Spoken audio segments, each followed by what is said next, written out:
right, fellow Patriots, welcome back to another episode of Patriots, the American Republic. Let's go ahead and jump into it. You know, as the left implodes on itself and goes through enough shift blaming by insulting various voting demographics, one thing stands out crystal clear.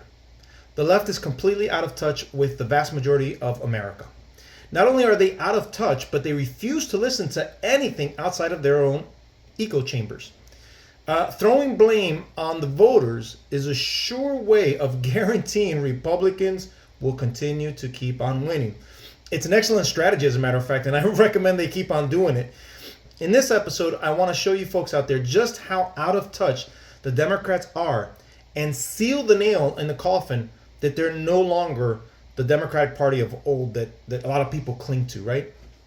So in this first section, I want to highlight how out of touch they are. During one of our prior videos, a young Democrat who was at the DNC came to the realization that she was surrounded by nothing but elitists and was no longer, it was no longer for the regular people. She came to that conclusion herself, right? Many people have voiced that sentiment, and that point could not be clearer in this video that I'm about to show you. A few weeks ago, 3 weeks ago, somebody who was going to be voting for Kamala Harris came up to me and said, "Oh my God, Trump's going to win." I go, "Why is that?" He goes, I went to the grocery store. Butter's over $3. I kind of laughed and I said, I don't pay attention to the price of groceries. I'm an MSNBC host. I'm loaded. Well, that's kind of reductive, isn't it? Said it to myself. To him, I smiled and I said, "Good point." You lied, as usual. But it actually, what everything we're hearing after the election is, I'm just saying. Wait for it. Listen to his wife, Mika, who is his co-host. $7. What's that? The $7. What's that? Butter is $7? Yeah. What? Some Is places. it framed in gold? Okay. Anyway. Depends on where you go. But Okay, well, yeah, okay. Well, anyway, my point is this, Willie. The rent is too damn high, and this guy was saying the cost of butter is way damn too high. Yeah. And so I thought it was a bit reductive. It ended up being just the point that if you look at the cost of groceries, if you look at the cost of gas, if you look at the cost of things compared to 4 years ago, it was a very simple answer for working class Americans. So did you notice he was completely clueless on the price? His wife wasn't. So there's a few possibilities here as we analyze this video. Either she does the food shopping, or she manages the bills, or he's too high up to realize what normal people actually go through every single day. That is the point to think about when, you know, these millionaires and these Hollywood elitists, you know, endorse a specific candidate and tells you to vote for them, you know, and it's incredible. They tell you to vote for these people, and these people are running a campaign to get these other people, these elitists and these millionaires and billionaires, that they're going to get them to pay their fair share. It doesn't make sense. These people are so high up, it doesn't impact them, and that pay their fair share is utter baloney, and they know it, right? And so what's interesting is when you look at this guy, Joe Scarborough, he talks about, you know, this is what the exit polls show. Guess what? We've been saying this for months, years now, and you guys have been lying to us. And now it finally caught you. It bit you in the rear end. That's really what this is. But anyhow, let's move on, right? From from out of touch, I want to go over to this section, which is the obvious, right? For months, the polls on both sides have been consistently showing the top two concerns were the economy and the border. And yet the left focus on DEI and abortion as their primary talking points. One invented topic, and the other is an exaggerated topic that only impacts a small percentage. It doesn't encompass the entire country, doesn't affect everybody like the economy. So, I mean, again, they were not listening to us, or they didn't care, or they ignored, or they thought that they had it in the bag based on what they were running on.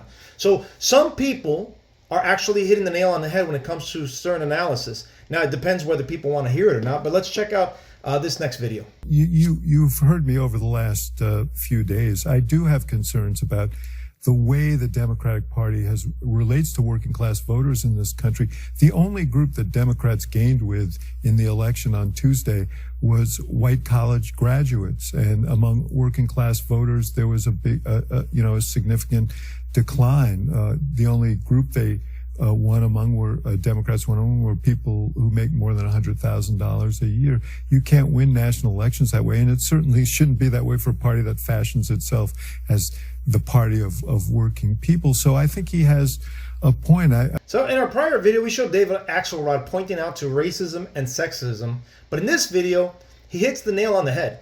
The loss of focus in substantial relatability was not there with the majority of working class people. Playing, a cool or hip song didn't work. Trying to talk with a different accent didn't work.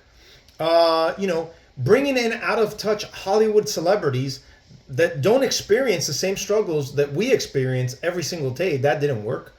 So why didn't it work this time when it worked in 2020? Well, because I think people had 4 years of comparison, and it became obvious that the Democratic Party does not care about them, does not listen to them.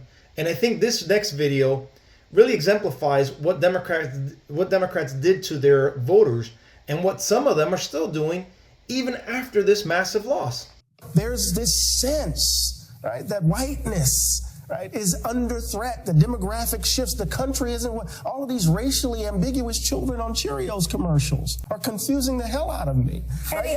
Well, they're confusing you, all right. A lot of people voted because their life's too damn expensive, and it was here, and they voted for. You're telling me, Stephanie, that all of these people who believe that their lives are She can't believe it. She's like, listen, we can't keep up this charade any longer. Let's just admit what really happened. You're telling me, Stephanie, that all of these people who believe that their lives are, that bread is too high and eggs are too high, that they voted for a convicted fella, a guy who said we can grab the pea. I think that a lot they voted for this guy. I'm not defending it, but I think there are tons of people that don't pay attention to, and I'm not defending it, don't pay attention to politics at all. No, they don't pay attention to liberal lies, liberal propaganda.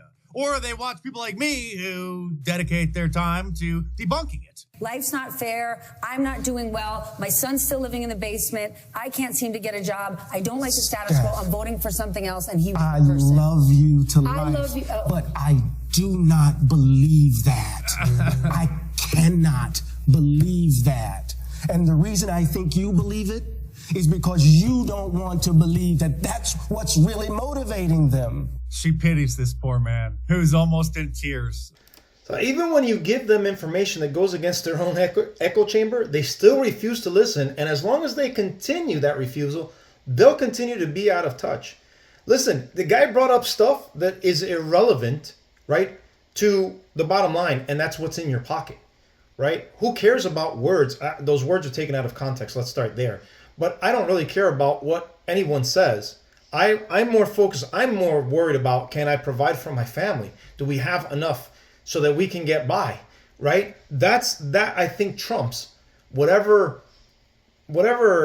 selective outrage happens. Not only that, but I think also the American people are waking up, and they're like, we've heard all of this. We heard it for the first 4 years, and we did pretty good. We bought into it. We went over to the other side, and now it's horrible. And now we want to go back to what we know was good, despite whatever you may feel, you may think, you may say. I think the American people are not buying these people's baloney, bottom line.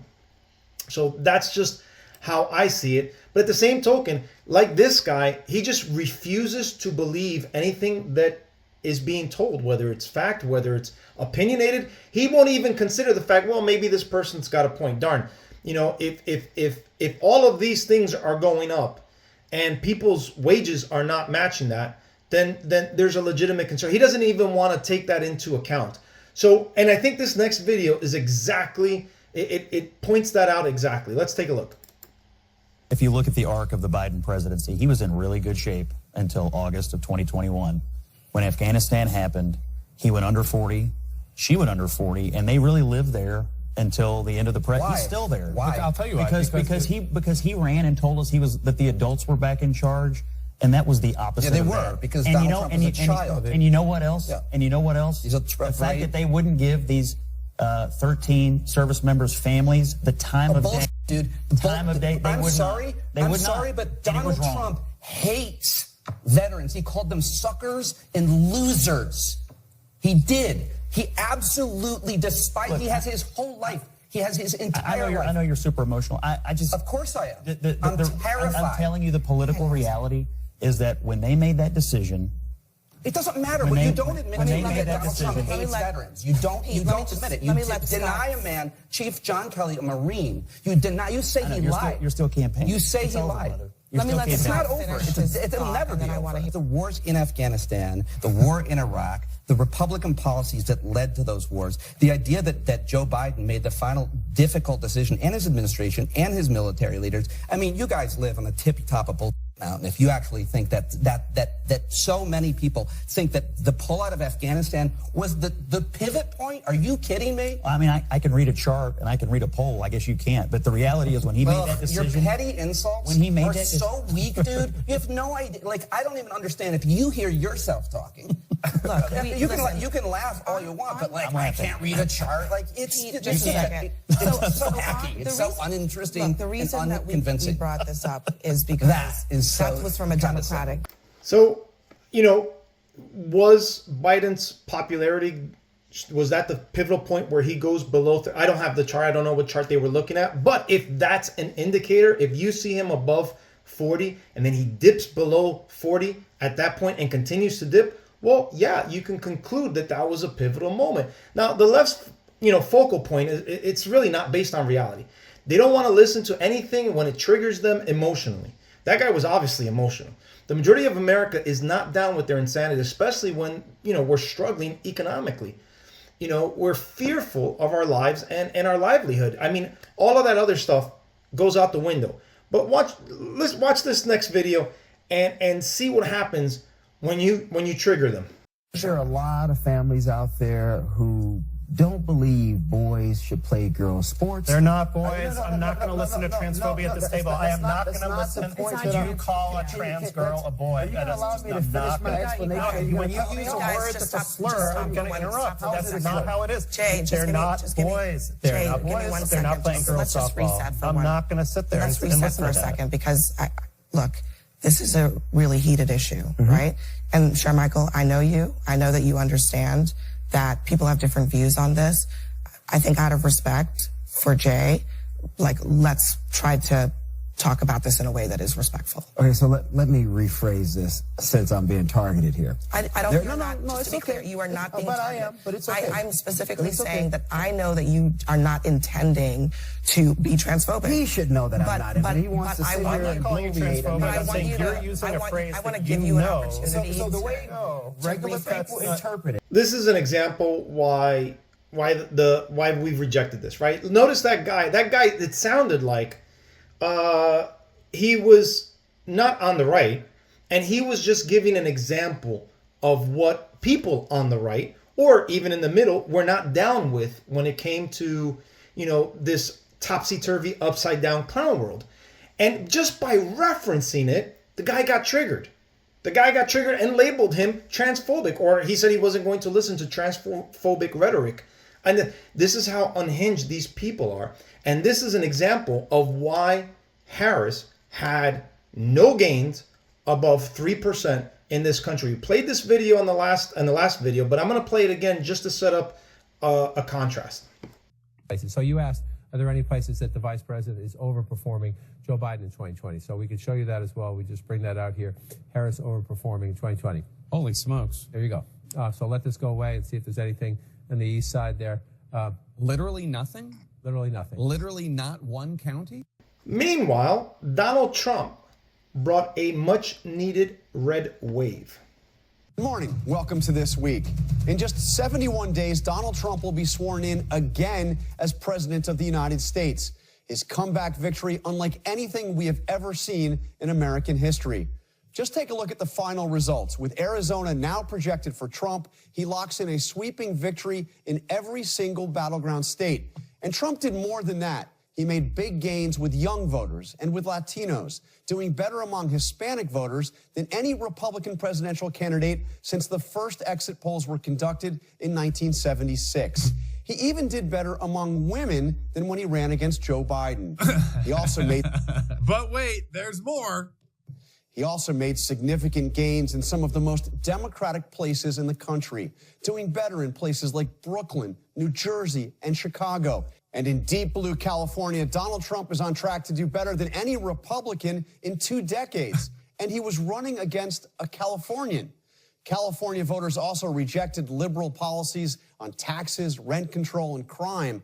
They voted overwhelmingly to approve Proposition 36, which imposes tougher penalties for shoplifting and drug possession. That was the one that Kamala refused to take a stance on when she was asked, because you can't have a Democrat saying that they want to be tougher on crime and arrest criminals, as it was. The breadth of the improvement that Donald Trump had. Holy Toledo. All right, Trump gained ground in 49 states and the District of Columbia compared to 2020.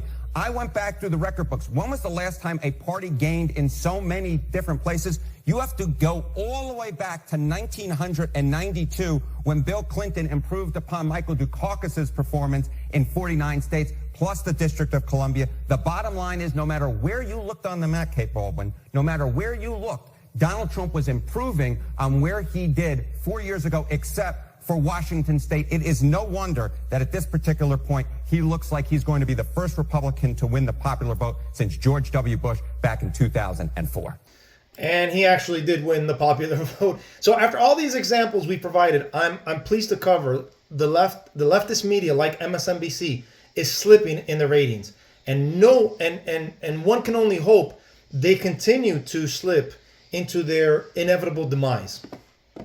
Boy, oh boy, oh boy, oh boy, oh boy. We got to talk about the collapse of the mainstream liberal media, which is in full swing following the Trump landslide victory over Kamala Harris. Okay, if you guys have been paying attention to the stock market, right? The stock market has been skyrocketing ever since Trump won the election, and what's happening to MSNBC and CNN's ratings are the exact opposite of that, right? It's the exact opposite, okay? Their ratings are plummeting into the ground. As you can see here, Joy Reid down 54.6%, Ari Mebler down 49.6%, Chris Haynes down 47.2%, Alex Wagner down 53.6%, Morning Joe down 39.6%, Stephanie Rule down 67%, Andre Michelle down 39.7%. Now, again, this comes after MSNBC, let's just say they did not have a good night on election night. Yeah, so imagine being a news channel where you have so-called journalists who are supposed to be neutral and unbiased that are openly upset on air to the point where they're having discussions about how the viewers should disown members of their family and their friends over political disagreements, right? This is what they're saying. Okay, that is how much of a cult the left, the Democrat Party, has become. Okay, and the cult is so strong that even the so-called journalists on MSNBC are essentially promoting cult-like behavior. Don't have Thanksgiving with family members who support Trump. Don't treat them with respect. Do not love them because they voted for Trump. Yeah, that's not journalism, right? That's not journalism. And again, I'm not sure how anybody can watch this channel and think that, hey, yeah, I'm getting straight news or that I'm getting unbiased, fact-based information. That's certainly not the case. And again, I think this is why you see a lot of the progressives in the alternative media losing their audience, as well as now the mainstream liberal media, because a lot of people felt gaslit and misled by the coverage of the election by these individuals, right? These same individuals who were saying that, hey, Kamala Harris ran a perfect campaign. She did nothing wrong. She only lost because of racism, okay? And then they turn around and they browbeat the same people who they needed to vote for Kamala Harris. They essentially shamed them for choosing not to vote for her, although Kamala Harris was a historically bad candidate, right?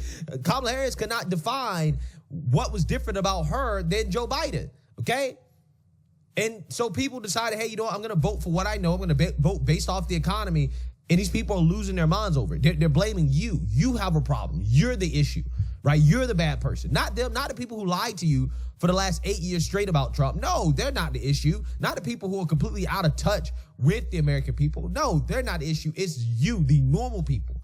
You are the problem. So yeah, with that being said, is anybody surprised that the network's ratings are tanking, right? Is anybody surprised by this? You should not be surprised. Let's read here. MSNBC's reliably liberal audience has tuned out the anti-Trump network since Election Day with a staggering 54% drop in primetime viewership. MSNBC averaged 1.1 million viewers during the month of October, but plummeted to an average audience of 736,000 on Wednesday, Thursday, and Friday of last week following President-elect Donald Trump's historic landslide victory over Vice President Kamala Harris. MSNBC's remarkable 31% drop comes as Fox News' channel viewership grew by 61% over the same time period. Yeah, I mean, I would be pissed too, right? If I watch a network like MSNBC and they made me believe that Kamala Harris actually had a chance and that she did nothing wrong and that she was amazing and perfect just for her to get blown out on election night, yeah, I would be upset too. I would definitely tune out. They've lied to their audience for so long, and I think that people are finally waking up to their BS. I honestly think that, well, I should know, people, first of all, don't want to be lied to. When it comes to MSNBC type news outlets, people don't want to be lied to anymore. Just give them the news. Let them make their own minds. Stop manipulating the news, and just give it to us straight. Stop being biased. Now, it was revealed yesterday, as a matter of fact, that Harris campaign overspent and is now left owing $20 million. A campaign that was able to acquire $1 billion in campaign funds within like 48 hours, if I'm not mistaken, of Kamala Harris being placed in her spot. They now owe $20 million. All right, friends, so take a look at this headline right here. We've got a DNC official calling Harris campaign a $1 billion disaster. Take a look at this clip right over here where Lindy Lee, of all people, a Democrat loyalist, activist, a Democrat insider, who straight up spills the beans. I mean, I'm not on anyone's payroll. I'm not beholden to anyone. That's why I'm here telling the truth. I'm not here to gaslight anybody. This is just the truth. What is the truth? The truth is this is just an epic disaster. This is a $1 billion disaster. Actually, it was $1.018 billion, I think, right? There were $20 million or $18 million in debt. Right. It's incredible. And I raised millions of that. I have friends that I have to be accountable to and to explain what happened because I told them it was a margin of error raise. I was promised, Jen O'Malley Dillon promised all of us that Harris would win. She even put videos out saying that Harris would win. I believed her. My donors believed her. And so they wrote massive checks. I feel like a lot of us were misled. And even on the night of election night, Will, I looked somebody in the eye and I said, are we going to do this? Are we going to pull it off? She told me yes. So remember how these people went from the economy is good under Biden and then saying that she was going to fix the economy? Right as soon as she popped in, she was going to fix the economy. So how can she fix the economy when she couldn't even budget her own campaign? Now people are going to say, well, she's not in charge of the campaign and managing that. I'm sure she has some type of a manager doing that. Okay, but if Trump is going to be held to the words of a comedian because he was invited to the RNC or invited to a rally, a Trump rally, then and like I said, those were not Trump's words. Those were the words of a comedian. If Trump is going to be held accountable for that comedian's choice of words, then Kamala Harris has to be held equally accountable for the mismanagement of her campaign. That's just fair. So, final thoughts. Last Friday I was playing poker with some friends of mine, and one of them, who's a classic liberal, right, not a deranged one, told me he was more confident that Harris would be able to fix the economy versus Trump. Because I asked him that. I said, listen, who would you rather be fixing the economy? Somebody like Trump or someone like Kamala Harris? Who would you feel more confident? That was his response. He made that assessment based on Trump's bankruptcies and past failed businesses. I replied by saying, but the successful ones outweigh the failures, and he still remains a millionaire. What enterprise or business has Harris been able to successfully manage where we can assess her economic business savviness?